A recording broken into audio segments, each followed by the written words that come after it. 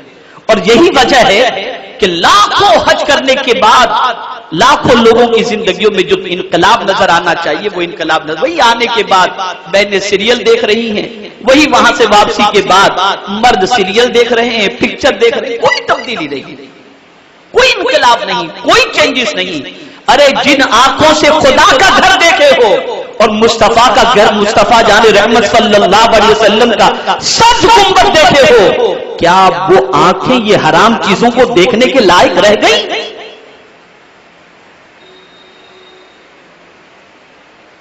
یہ تو ایسا ہی ہوا کہ اگر ہمارے یہاں ہم نے کسی کو دعوت دی، کوئی آیا اور آنے کے بعد شور شرابہ کیا، مستی مذاق کیا اور لوگوں کو تکلیف دیا اور پھر چلا گیا، تو ہم تو یہی لوگ ہم سے یہی کہیں گے کیسے کو بلائے تھے تم یار، اس کو تو کچھ بھی نہیں آتا، ایسے کو کوئی مہمان بناتا ہے؟ تو اللہ نے مہمان بنایا تو کم از کم اس عطا کی لاج بھی تو رکھو، اس عطا کی لاج بھی تو رکھو. اس عطا کی لاج کیا ہے کہ بس آج کے بعد میرے مولا تو جو کہے گا، تیرا جو فرمان ہوگا وہی میں کرتا رہوں گا. اور یاد رکھو مومن کے لیے دنیا عیش کی جگہ نہیں ہے، مومن کے لیے آخرت کی جگہ در حقیقت عیش کی جگہ ہے. ہمارے ویڈیو کو لائک شیئر ضرور کریے.